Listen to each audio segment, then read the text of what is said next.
Hey guys, welcome back to our new videos. Guys, आज हम MBBS abroad के बारे में बात करेंगे।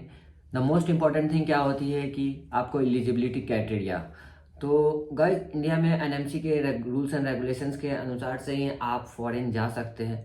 बट अगर आप विदाउट क्राइटेरिया को फॉलो किए हुए अगर आप फॉरेन चले जाते हो तो आप इंडिया की नॉर्म्स में वैलिड ना हो पाएंगे, क्योंकि डे बाय डे एंड बहुत सारी चीज़ें चेंज होती है एंड आपको क्राइटेरिया के अनुसार चलनी चाहिए। The first most important thing ये है कि आपको नीट कम से कम क्वालिफाई करना जरूरी होगा। आज से 10 साल पहले नीट क्वालिफाई नहीं करना पड़ता था, बट अब आपको नीट क्वालिफाई कर कर करके ही रशिया या किसी भी कंट्री को जाना पड़ेगा।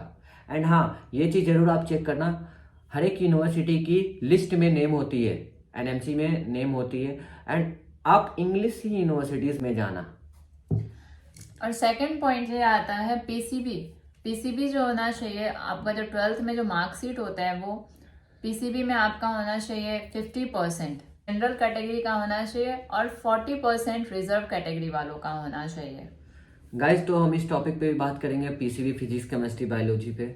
बहुत सारे ऐसे स्टूडेंट हैं जो इंडिया से चले जाते हैं बिना 50% को क्रॉस किए हुए। तो उनके साथ प्रॉब्लम क्या होती है, इंडिया में जो एजेंट एंड कंसल्टेंट वगैरह हैं एंड जो बच्चे हैं वहाँ पर, जिन्हें पता नहीं होता है कि 50 बिना विदाउट 50% आप नहीं जा सकते, क्योंकि आप इंडिया में आने के बाद वैलिड नहीं हो पाओगे। तो आपको सफ़र बाद में, आप तो सफ़र करोगे ही, स्टूडेंट तो सफ़र करेगा, बट आपका मनी भी लॉस हो जाएगा। गाइस, तो मैं आपको ये बता रहा हूँ, physics, chemistry, biology, only physics, chemistry, biology में आपको 50% होने ही चाहिए। बहुत सारी यूनिवर्सिटीज़ ये डिमांड करती है 50% होनी चाहिए। अगर आपके पास अगर 50% ना है तो आप नहीं जाए, ठीक है, क्योंकि आप एलिजिबल ही नहीं है एनएमसी के रूल्स के रिगार्डिंग्स।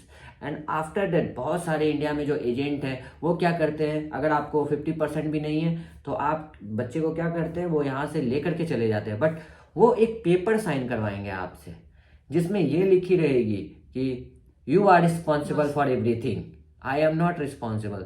सो गाइस, इस चीज़ से आप मिसगाइड मत होना, किसी भी एजेंट के थ्रू कोई भी अगर आपको बोलता है तो ना जाए। And the most important thing, आजकल इंडिया में बहुत सारे बच्चे का मार्क्स कम आता है नीट में, फिर भी उस मार्क्स को बढ़ा कर करके रशिया में एडमिशन्स करा दी जा रही है।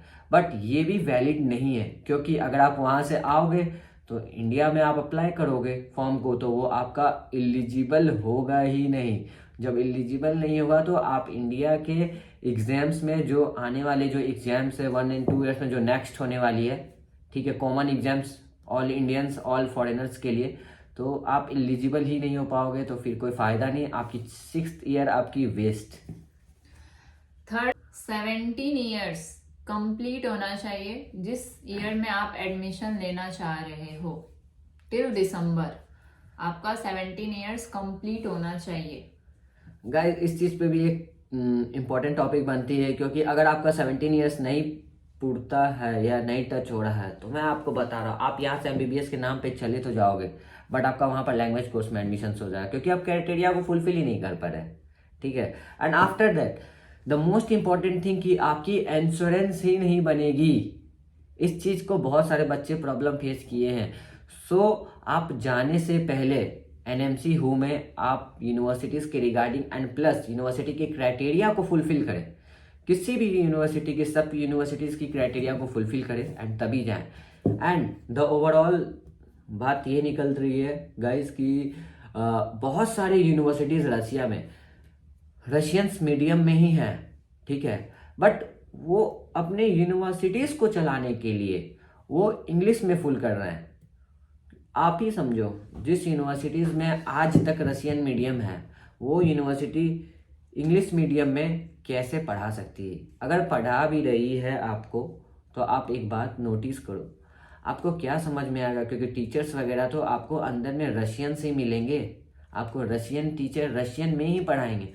इस चीज़ को आप मैंडेटरी रखो, क्योंकि अगर आप इंग्लिश में आप नहीं पढ़ाई कर रहे, अगर टीचर वहाँ पर अगर आपको इंग्लिश में नहीं बता रहे तो आप बहुत सारे सब्जेक्ट में आपको प्रॉब्लम्स भी हो सकता है, ठीक है। एंड प्रॉब्लम्स होने की वजह से वही होगा कहानी आपके साथ, आप रिटर्न बैक आप फिर इंडिया आओगे, ठीक है। तो गाइस, तब तक के लिए बाय बाय। और मोर अपडेट्स के लिए हमारा और भी वीडियोस आएगा। Thank you. जय हिंद, जय भारत। वीडियोस को लाइक शेयर सब्सक्राइब करना ना भूलें। हम आपसे हमेशा अपडेट देते रहेंगे हर एक चीज़ में, एंड हमारी वीडियोस अब हमेशा आती ही रहेगी, डोंट वरी। ठीक है, आप हमारे साथ जुड़े रहें, आप हमें लाइक करें, सब्सक्राइब करें, शेयर करें।